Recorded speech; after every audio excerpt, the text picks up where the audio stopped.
Hello all, myself Dr. Shanti Verma. In today's lecture, I am going to discuss waterfall and incremental SDLC model for for subject software engineering. Let's first discuss the learning objectives of this session. At the end of this session, you are able to explain a waterfall model with its advantages and disadvantages. You are also able to explain the incremental model with advantages and disadvantages. Let's first discuss the various types of the SDLC models. There are various types of SDLC models like waterfall model, incremental model, rapid application development, that is a RAD model, spiral model, scrum model, lean development methodology, and extreme programming. There are many more SDLC models that are used in a software industry. In this lecture, I only discuss the waterfall and the incremental model. Now let's discuss what is a waterfall model. Basically, the waterfall model was the first process model that is to be introduced, and it is also referred as the linear sequential life cycle model. It is very simple to understand and use, and each phase of this model is completed before the next phase can begin.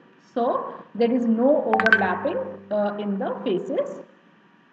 The waterfall model is the earliest SDLC approach, and that was used for the software development.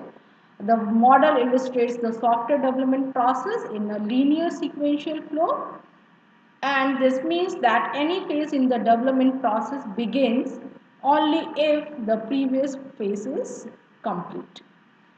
So we can say the phases of the waterfall model do not overlap with each other. Now let's discuss the phases of the waterfall model. In this figure you can see the phases of the waterfall model. The first phase is the system engineering, second is the analysis, third is the design, fourth is the coding, fifth is the testing, and last is the maintenance. The system engineering, the first phase is the system engineering. The system engineering phase, you can define what is your project definition, what is the scope of the product of your project. In the analysis phase, there are various types of analysis that you have to conduct for before developing the software. The next step is the design. So you have to ready with your design of software. Next is coding or the development where the software developers code for the project. The next is the testing. In the testing phase, you have to test the code or the project is working properly as per the customer requirements or not. And after delivering the project to the customer, the maintenance phase is begin. Now let's discuss the various strengths of the waterfall model. As we see earlier, this model is very easy to understand and use, and it provides a structure, and inexperienced staff that use this model. The milestones are well understood. Each phases have independent to work and good for the management control. Works well when the quantity is more important than cost or schedule. Now let's discuss the deficiencies. Basically, if all the requirement must be known upfront, you can use the waterfall model, and the deliverables created for each phase are considered frozen. Means if the one step is complete, one phase is complete, then the requirements are frozen. So there is no flexibility for same. You can give a false impression of progress, does not reflect problem solving nature uh, of software development and the iterations of the phases. Integration is a one big bang at the end because you have to integrate all the modules for final software, and there is a little opportunity for customer to preview the software at the early stages of the development.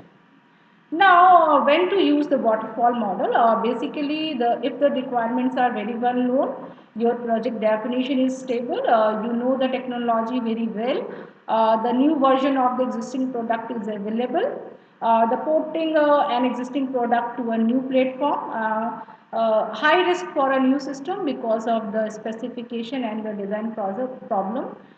In all cases, you can use the waterfall model. Basically, if I shortly say when to use waterfall model, the requirement, product definition, technology, these if you know very prior, then you can use the waterfall model.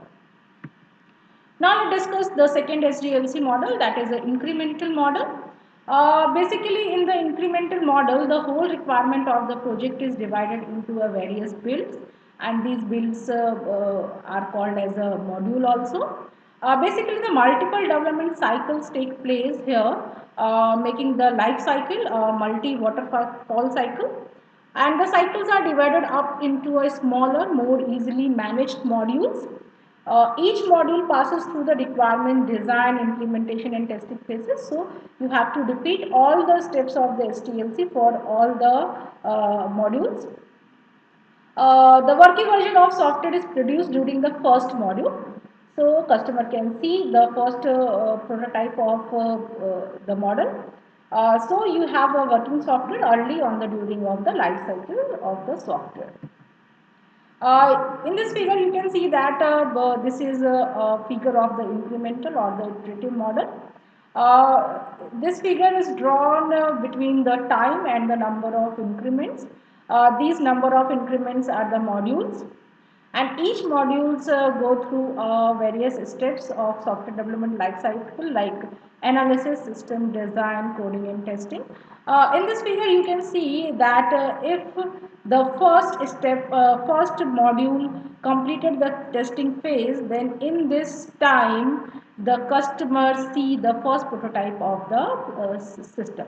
So he or she can give the feedback, and there is if they want improvement in the system, you can accommodate the improvement in the next increment or the next module. So there is a flexibility in the incremental model. Now let's discuss the various advantages of incremental model. Basically, it generates working software quickly and early during the software life cycle, and it is more flexible, less costly to change its scope and requirement. In the waterfall model, it is very difficult and very costly to change the scope and the requirement of the system, and it is easier to test and debug during a smaller iterations. In whole project, the testing process is very lengthy and very difficult, but in the incremental model, there are the various iterations or the various modules, so the testing is easy. Customer can respond to each build, so you can get the feedback of each module from the customer, and the lower initial delivery cost because your all modules are tested at the time of the delivery. Now let's discuss some disadvantages. It needs a good planning and design. You have to clear and complete definition for the whole system, because before you have to broken down and build incremental, and the total cost is higher than a waterfall model, because the each steps of the STLC model repeated for all the different modules of the project, so the cost is higher than the waterfall model. Now let's discuss how to when to use the incremental model. Basically, if you know the complete requirement and clearly understand the requirement of the system, you can use incremental model. If there is a need to get a product to the market early, you can, in this case, you can also use the incremental model, and if a new technology is being used, a resource with needed skill sets are not available, then in that case you can also use the incremental model. On the basis of the discussions of the waterfall and the incremental model, I give you two questions as assignment. The first is explain waterfall SDLC model in detail, and second is explain incremental SDLC model in detail. For more learning, you can refer these references. Thank you.